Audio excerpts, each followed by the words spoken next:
बहुत बहुत स्वागत है आपका। आप देख रहे हैं आपकी बात छत्तीसगढ़ और आपके साथ मैं हूं अभिलाष मिश्रा। छत्तीसगढ़ की सियासत इन दिनों राममयी नजर आ रही है।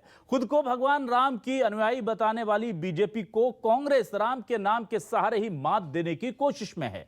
तभी तो राम वन गमन पथ के बाद अब सरकार ने राम मानस मंडली योजना की शुरुआत कर दी है। ऐसे में सवाल यह है कि क्या राजनीति में बिना राम के नाम के सहारे बेड़ा पार होना मुश्किल है, और क्या कांग्रेस अब सॉफ्ट हिंदुत्व के सहारे बीजेपी से पार पाने की जुगत में है? इसी पर करेंगे आज आपकी बात।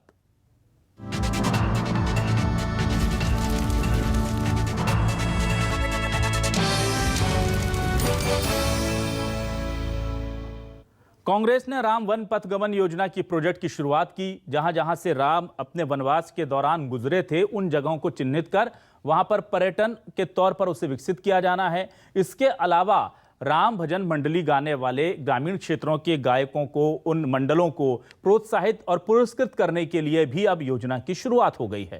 कांग्रेस के राम प्रेम को लेकर नेता प्रतिपक्ष धर्मलाल कौशिक ने तंज कसा है और कहा है कि यह वही पार्टी है जिसने सुप्रीम कोर्ट में हलफनामा देकर राम सेतु के अस्तित्व को ही काल्पनिक बता दिया था, और अब ये राम की शरण में वापस आए हैं। सुनिए।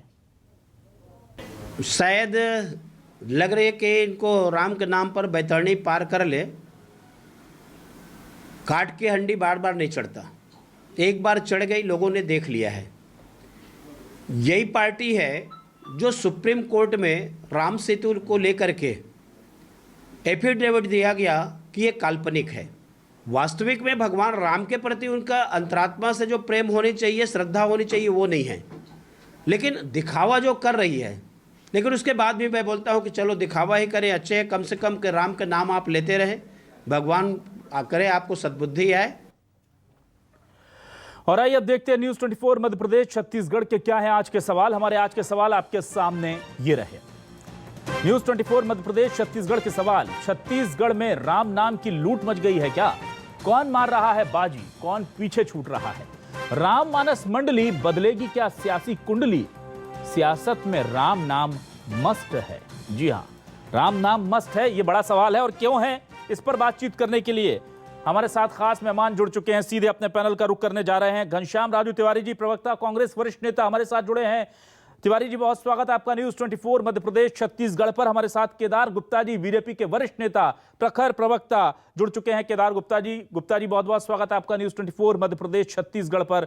और हमारे साथ वरिष्ठ पत्रकार बाबूलाल शर्मा जी, जो सच को सच कहते हैं, चाहे सियासत से जुड़े लोगों को अच्छा लगे, बुरा लगे, लेकिन उनकी बात छत्तीसगढ़ की जनता को अच्छी लगती है। वरिष्ठ पत्रकार हैं, वो भी हमारे साथ मौजूद हैं। सबसे पहले मैं चलता हूं घनश्याम राजू तिवारी जी की तरफ। घनश्याम राजू जी, क्या आपको लग रहा है कि जो खास योजनाएं हैं वो राम नाम को लेकर केंद्रित की जा रही हैं, क्या इसके पीछे कोई बड़ी वजह है, या सिर्फ आप इसे एक सामाजिक उत्थान या धार्मिक जो अनुष्ठान है, धार्मिक भावनाएं हैं, उसके लिहाज से लिए गए फैसले बता रहे हैं, या कुछ सियासत भी है इसमें, जैसे बीजेपी कहती है बार बार? देखिए अभिलाष जी, इसमें सर्वप्रथम तो यही है कि निश्चित तौर पर भगवान श्री राम, मर्यादा पुरुषोत्तम श्री राम हमारी आस्था का विषय है।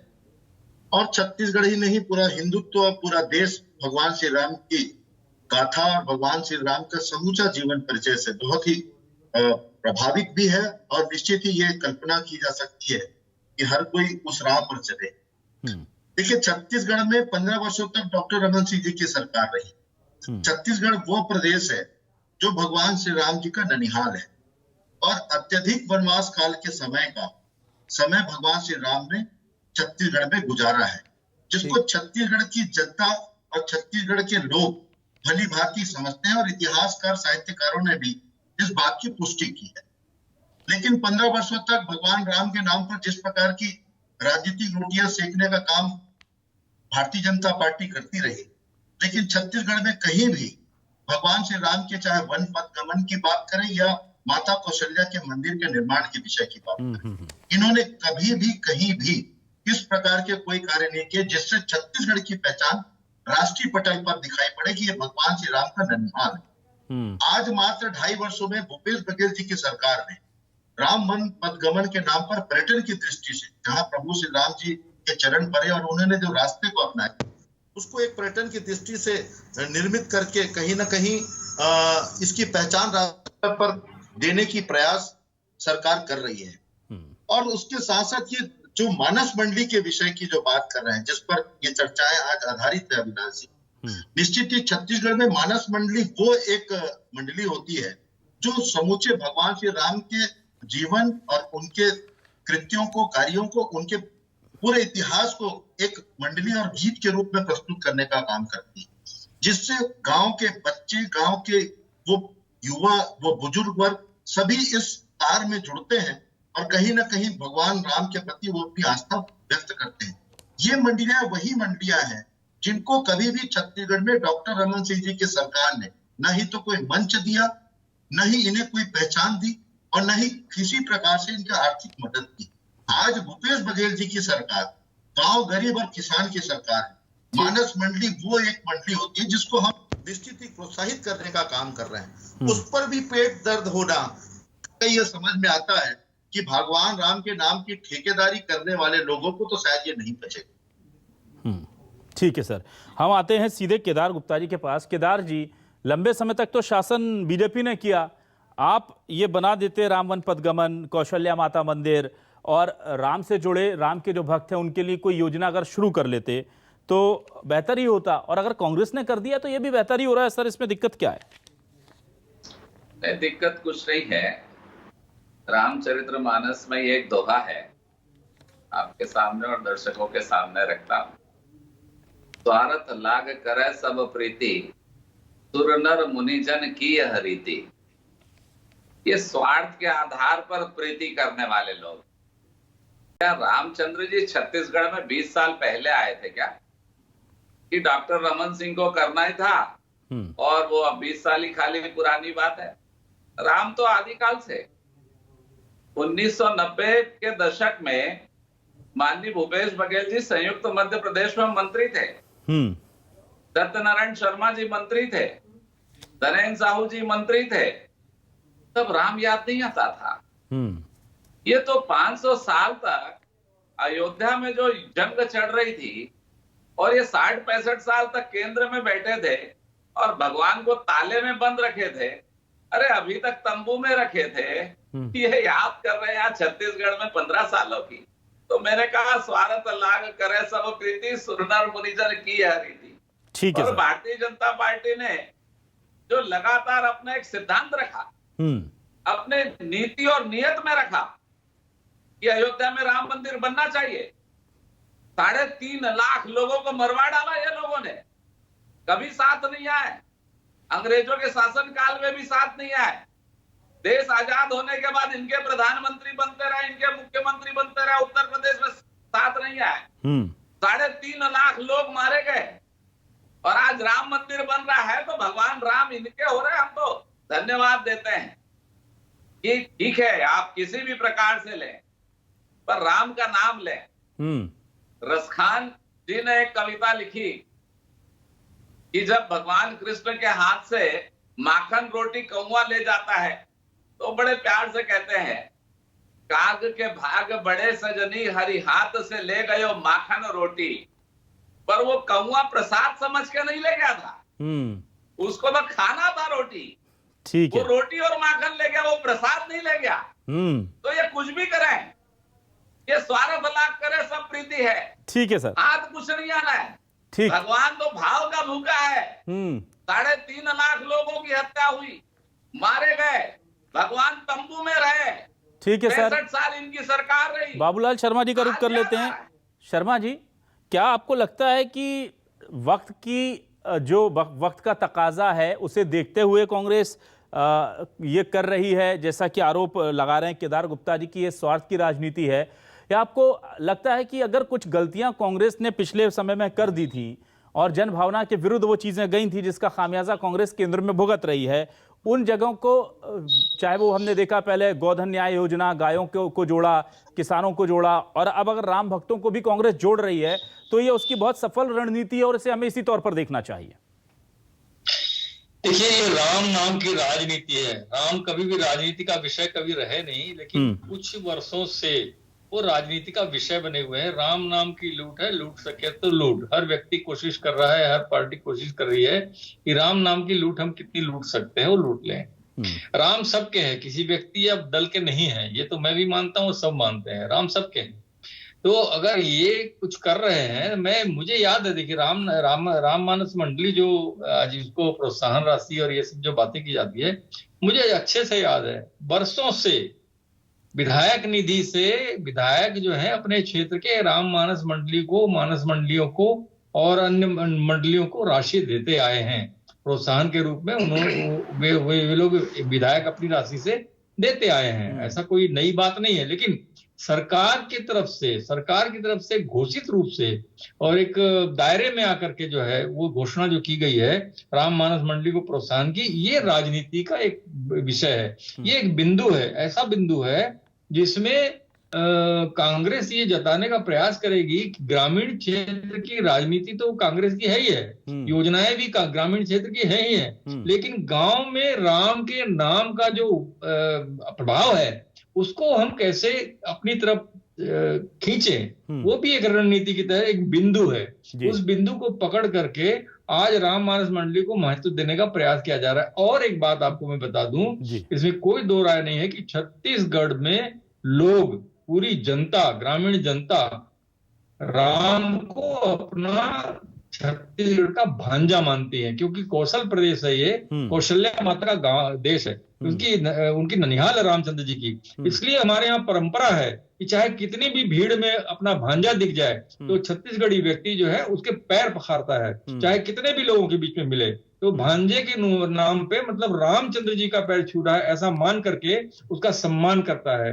ये रामचंद्र जी का जो चरित्र है वो यहाँ से जुड़ा हुआ है छत्तीसगढ़ से। कौशल्या माता का एकमात्र मंदिर भी छत्तीसगढ़ में ही है और वनगमन पथ का जो खाका खींचा गया है वो कहीं न कहीं जो है वो ऑथेंटिक सा लगता है। आप जब देखने जाएंगे तो वैसी चीजें मिलती है, वैसे चिन्ह मिलते हैं जिससे लगता है कि राम वनगमन पथ है। हालांकि वो विवाद की स्थिति अलग है, यह वो अलग मुद्दा है, लेकिन ये लगता है कि इस क्षेत्र से भी वो गए, क्योंकि दंडकारण्य एक शब्द ऐसा है जिसका प्रयोग आया है रामायण के इसमें। तो दंडकारण्य हमारे बस्तर को कहा जाता है, आज भी इसको दंडकारण्य का नाम दिया जाता है। आज भी कई लोग दबे जबान पे दंडकारण्य राज्य की मांग करते हैं।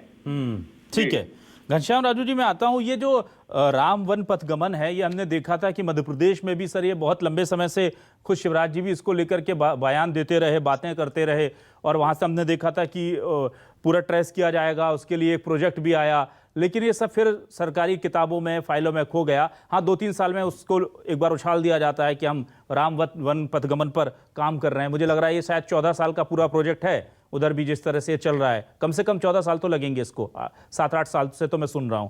तो आपको लगता है कि ये छत्तीसगढ़ या मध्य प्रदेश जिसके लिए भी जो भी ऐलान कर रहा है उसे क्रियान्वित करना भी जरूरी होगा इसको? देखिए, निश्चित ही अविनाश जी इस बात को समझना होगा कि छत्तीसगढ़ में छत्तीसगढ़िया मुख्यमंत्री भूपेश बघेल जी की जो सोच है, उनकी जो नीतियां हैं और जो योजनाएं हैं, आज तक इन 2.5 वर्षों में अगर योजनाओं पर नजर डालें तो निश्चित तौर पर आपको दिखाई पड़ेगा कहीं ना कहीं वो धरातल पर हैं और उस योजना के लाभार्थी लाभ भी पा रहे हैं। और ये तो हमारी आस्था से जुड़ा हुआ विषय है। आज मानस मंडलियों को आर्थिक रूप से गांव, ब्लॉक, जिला और पंचायत स्तर पर अगर इन मंडियों को प्रोत्साहित किया जा रहा है तो मैं समझता हूं छत्तीसगढ़ की मानस मंडलियों को सीधे तौर पर उनके अथक मेहनत, परिश्रम और भक्ति भाव से परिपूर्ण इस मानस मंडलियों को अगर आर्थिक रूप से प्रोत्साहित किया जाएगा तो निश्चित ही छत्तीसगढ़ के लिए और उन युवाओं के लिए जो मानस मंडली का श्रवण करते हैं, लाभ लेते हैं, कहीं ना कहीं उससे लोग प्रभावित होंगे और अधिक संख्या में इसे सुनेंगे।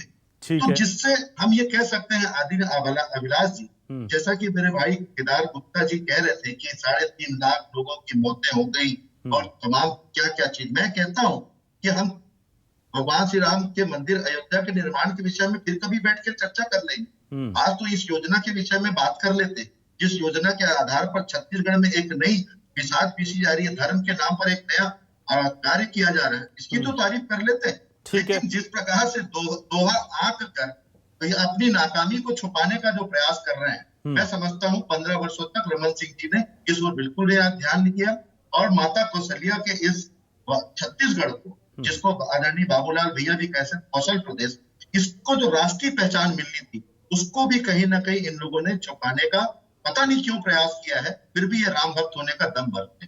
ठीक है, मैं आता हूं सर। केदार जी, राम नाम पर तो पत्थर भी तर जाते हैं सर, और कांग्रेस ने अगर राम नाम थाम लिया है तो जैसा आप कह रहे हैं कि कौवा तो ले गया ना खाना, अब वो किसी भी मंशा से ले गया, तो आपको लग रहा है कि अगर राम नाम का सहारा मिल गया है, कांग्रेस ने ले लिया है, तो अब इनका आने वाला भविष्य उज्जवल होगा सर? देखिए, कौवा किसी भी नियत से ले गया, हाँ, पर खा के कौवा ही रहा। इसीलिए मैं कह रहा हूं कि जो नीति और नियत होती है, और भगवान जो होता है भाव का भूखा होता है। जब 90 के दशक में ये सारे मंत्री थे, तब क्या कौशल्या माता का एक कौशल प्रदेश नहीं था? क्या राम वन गमन पथ नहीं था? अभी अब ये याद आ रही है इनको कि भारतीय जनता पार्टी ने जो कहा वो कर दिखाया, अयोध्या में मंदिर बना दिखाया, काम शुरू हो गया। गलतफहमी में है साहब, आप लोग गलतफहमी में है। माननीय सुप्रीम कोर्ट के निर्णय से ये फैसले हुए हैं, इसे अपनी पीठ थपथपाने की कोशिश न करें। कांग्रेस का आपको वरिष्ठ भगवान प्रभु राम का मंदिर अयोध्या में माननीय सुप्रीम कोर्ट के निर्णय से बन रहा है, आप तो उसमें एक हलफनामा तक दाखिल नहीं कर पाए थे भाई साहब। ना बोले तो बेहतर होगा, श्रेय लेने की कोशिश न करें। आपको तो और भगवान श्री राम के नाम पर ठेकेदारी करने का काम न करें। तो ये भगवान श्री राम हर हिंदुओं के हैं, 90 में भगवान श्री राम हर हिंदुओं के हैं, ये ध्यान रखिए। याद दिला रहा हूँ, तो इनको तकलीफ हो रही है। निश्चित तौर पर आप गलत प्रस्तुत करेंगे आदरणीय छाती फट रही है ना, केदार जी, 90 में रहे तो होगी। जी कहाँ थी? भगवान श्री राम पूरे भारत के हैं, लेकिन जिस प्रकार से कहाँ थी? अब इनकी यहाँ सत्ता हिली हुई है, ये भी देश की जनता ने देखा है। कहीं और आज निर्माण भी माननीय सुप्रीम कोर्ट के निर्णय से हो रहा है, जिस पर भी कहीं ना कहीं बंदर बाट में लगी हुई है भारतीय जनता पार्टी। ठीक है सर, निश्चित रूप से इतने वरिष्ठ नेता है मेरे इस प्रकार से राजनीतिक रोटी सेकने से मात्र समस्या का हल नहीं होना है। केदार जी, ठीक है, ये बताइए 15 राम के मंदिर का निर्माण। तिवारी जी, केदार जी, ये किसी अच्छे चैनल में आप बैठे हो डिबेट करने, अपना विषय रखो और मेरा विषय सुनो। विषय से बात हो रही है आदरणीय गुप्ता जी, लेकिन आप जिस बात से नहीं ठीक है सर, भ्रमित करने की सर ठीक है, आगे आते हैं, आपके पास आते हैं। बाबूलाल शर्मा जी के पास चलते हैं, फिर मैं आ रहा हूँ, आप दोनों के पास आ रहा हूँ सर। बाबूलाल शर्मा जी के पास आता हूँ। बाबूलाल शर्मा जी, यहाँ एक बड़ी चीज ये भी है, हम इसको सियासत से, स्वार्थ से बिल्कुल अलग करके इस योजना के बारे में बात करें तो ये देखने में तो अच्छा लग रहा है, क्योंकि राम मानस मंडली जो है वो हमारी लोक संस्कृति को बढ़ावा अगर मिल रहा है और किसी तरह से उन लोगों तक आर्थिक मदद भी जा रही है, किसी योजना के तहत आर्थिक हित भी हो रहे हैं। दूसरी तरफ हमने देखा है कि समाज का जिस तरह से विघटन हो रहा है, समाज जिस तरह से टूट रहा है, अगर हमारे बच्चे, हमारी युवा पीढ़ी रामायण, चौपाइयाँ, राम का जो पूरा चरित्र है उसके आसपास आकर के 1-2-4 घंटे बिताएंगी, इस लालच में ही सही, तो उसमें अच्छा है कम से कम मोबाइल और बाकी चीज़ों से, फ्रॉड से दूर होकर के, अपराध से दूर होकर के वो अच्छा वक्त वहाँ बिताने जा रहे हैं। दूसरा, उसमें सबसे बड़ी चीज़ होती है कि उसमें संगीत जुड़ा होता है, लोक संस्कृति जुड़ी होती है, ये तमाम चीज़ें, इन्हें एक रास्ता मिलता है इस योजना के जरिए। कैसे आप देखते हैं सर? देखिए, दिल से राम मंडली जो है, राम की गाथा पुरातन काल से छत्तीसगढ़ में गाती आ रही है। दिल में लोगों के बसे हुए हैं राम, भांजे हैं यहाँ के छत्तीसगढ़ के। एक तो बात ये पॉइंट पक्का है कि लोगों के दिल में बसे हुए राम। अब राम जब दिल में बसे हुए लोगों के, तो राजनीति का विषय तो बनेगा। यहाँ छत्तीसगढ़ में वही हो रहा है। ठीक है, रामचंद्र जी के नाम से जब भी कभी कोई आंख बंद करता है तो भारतीय जनता पार्टी का अक्स दिखाई देता है, क्योंकि भारतीय जनता पार्टी ने राम की राजनीति बहुत अच्छे ढंग से की है, राम मंदिर बनाने तक के पहुंचे हैं। अब सवाल आता है कि राजनीति में राम को हम कैसे पकड़ें या हम अपने साथ कैसे लें। तो ये कोई गलत काम नहीं कर रहे हैं, राम इनके भी हैं, कांग्रेस के भी राम है।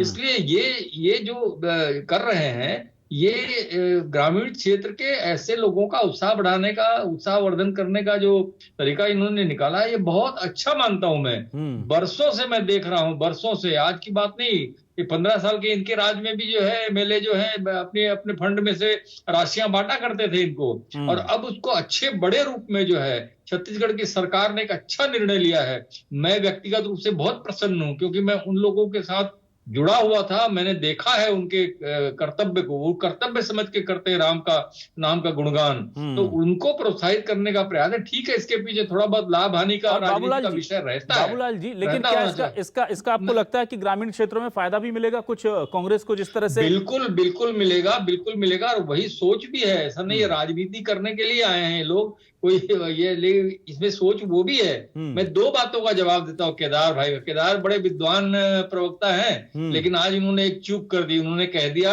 कि ताले में राम को रखा इन लोगों ने बरसों तक के, लेकिन वो भूल गए कि राजीव गांधी ही पहले प्रधानमंत्री थे जिन्होंने वहां का ताला खुलवाया था। कोई ताला नहीं खुलवा पाया था बरसों से, लेकिन राजीव गांधी ने हिम्मत करके, जैसी भी की हिम्मत करके ताला खुलवाया था पहले। और दूसरी चीज मैं आपको बता दूं, मेरी जानकारी है कि जो राम का प्रकरण जो है, राम सेतु का प्रकरण ले गए थे, इंडिविजुअल कैपेसिटी में कांग्रेस के व्यक्ति ले गए थे, कांग्रेस पार्टी ने नहीं ले गया था सुप्रीम कोर्ट।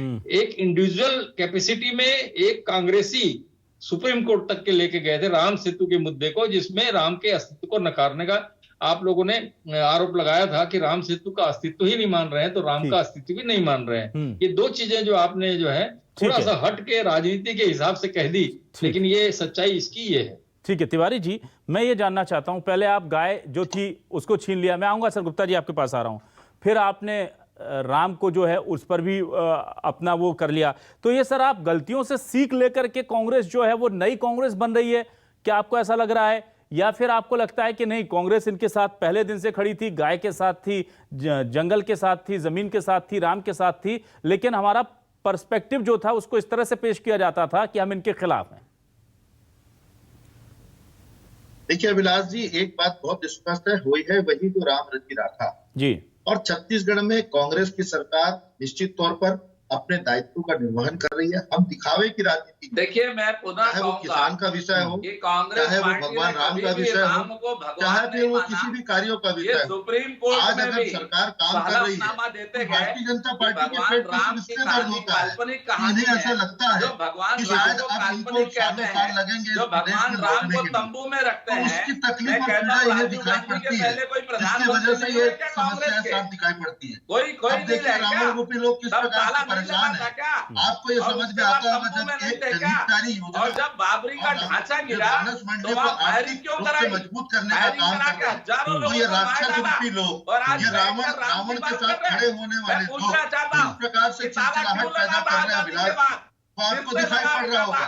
तो ये पुरानी कहावत है, जब शुभ कार्य होते हैं और अच्छे कार्यों के लिए यज्ञ होता था, और जब लोग उस यज्ञ को बाधित करने का काम करते थे। ठीक है सर, तो शायद आज वर्तमान में गुप्ता जी बिल्कुल वक्त कम है सर जी। तिवारी जी, बाधित करने के लिए तिवारी जी मैं गुप्ता जी के पास आ रहा हूँ सर वक्त कम है, गुप्ता जी का रिएक्शन होगा। गुप्ता जी जी छत्तीसगढ़ में भूपेश बघेल जी की सरकार जिन वायदों के साथ आई है, ठीक है, सारे वायदों को हम पूरा कर रहे हैं। ठीक है सर, ठीक है, परेशानी हो रही है। केदार गुप्ता जी, ठीक है, तिवारी जी आपके पास आऊंगा मैं। गुप्ता जी मैं आपसे ये जानना चाह रहा हूं कि ये एक एक करके अगर इन तमाम विषयों को ये अपने मसौदों में, मुद्दों में, योजनाओं में शामिल कर रहे हैं, गाय को, किसान को या राम को, तो आपको लगता नहीं है कि अब ये जो आपके एक तरह से कहा जाए कि पेटेंट मुद्दे थे वो हाईजैक हो रहे हैं सर?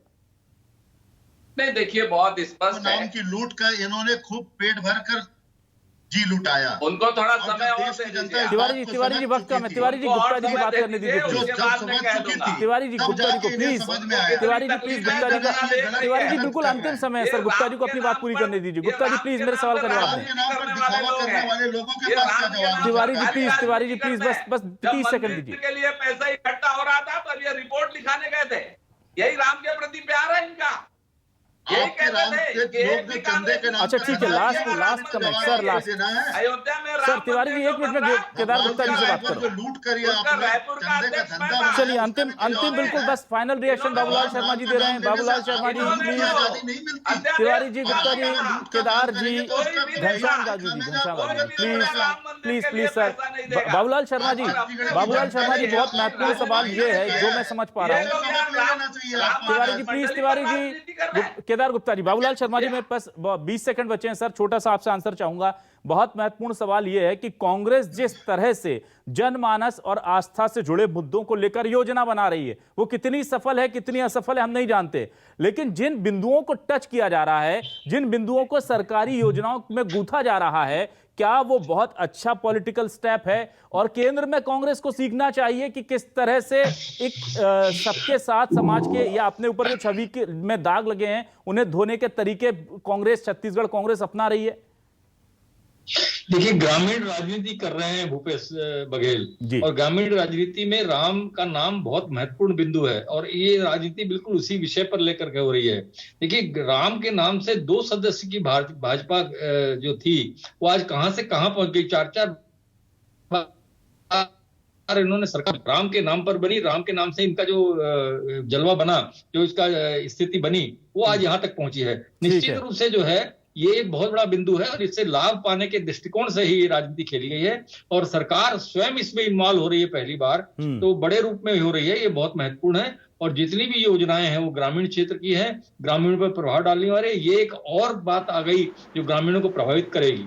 बिल्कुल, तो मुझे लगता है जी बिल्कुल। तो अब छत्तीसगढ़ में भी अगर कांग्रेस राम के सहारे है तो फिर क्या वो हार सकती है? ये बड़ा सवाल है, क्योंकि राम का जिसे 2 सेकंड मुझे चाहिए जी। केदार जी बहुत जल्दी सर, बस जल्दी, बहुत वक्त हो गया। सभी लोग जैसे कह रहे हैं जी, हमारे बीच बुद्धिजीवी हैं, वो भी कह रहे हैं कि राम की राजनीति कर रहे हैं। तो कांग्रेस अगर राम का कोई नाम लेती है तो किसी के मुंह से यह नहीं निकलता कि सेवा भाव से निकल रही है। वो कहते हैं वो ग्रामीण क्षेत्रों में राजनीति के लिए कर रही है। वही मैं कहना चाहता हूँ सर केदार जी, और इसके अलावा आईना देखने की आवश्यकता ठीक है सर। सर जो सियासत है तो सर ना शर्मा जी ने कह दिया सर, वक्त का मैं माफी चाहूंगा कि सियासत के जरिए हो रहा है, लेकिन हो तो राम का काम रहा है ना सर। सियासत के जरिए हो रहा है, सियासत के लिए हो रहा है, लेकिन हो रहा है राम के नाम पर। जी जी बिल्कुल सर, वक्त क्या सर। क्या ये इस योजना का विरोध कर रहे हैं केदार गुप्ता जी? क्या ये नहीं चाहते गुप्ता जी क्या मानस मंडियों को कोई राशि दी जाए? गुप्ता जी इस योजना का स्वागत कर रहे हैं, विरोध कर रहे हैं, ठीक है ठीक है। तिवारी जी अंतिम एक सेकंड तिवारी जी आपका सवाल ले रहा हूँ। गुप्ता जी क्या आप इस योजना का स्वागत कर रहे हैं, विरोध कर रहे हैं राममानस मंडली का? गुप्ता जी प्लीज एक सवाल का जवाब दीजिए। आप स्वागत कर रहे हैं योजना का, विरोध कर रहे हैं? जल्दी बता दें सर, ओवर हो गया। स्वागत और विरोध की क्या बात है? मैं कह रहा हूँ तुष्टिकरण के लिए लाई गई योजना है। ठीक है, चलिए ठीक है, धन्यवाद बहुत बहुत हमारे तमाम मेहमानों का। और राम नाम की इस लूट में देखते हैं किसे प्रसाद मिलता है और किसे आघात मिलता है, जनता किसके साथ होती है, क्योंकि जिसके साथ राम का आशीर्वाद है जाहिर सी बात है सत्ता उसके पास है, जनता भी उसी के साथ है। अब बीजेपी का यह मुद्दा है, कांग्रेस ने इस पर अब बाजी लगा दी है, देखते हैं कि कितना क्रियान्वित इसको कर पाते हैं। लेकिन एक बात तो तय है कि राम नाम जिसके साथ जुड़ जाता है फिर सत्ता के प्रबल दावेदारों में उसका नाम होता जरूर है। बहुत बहुत शुक्रिया हमारे तमाम दर्शकों का भी।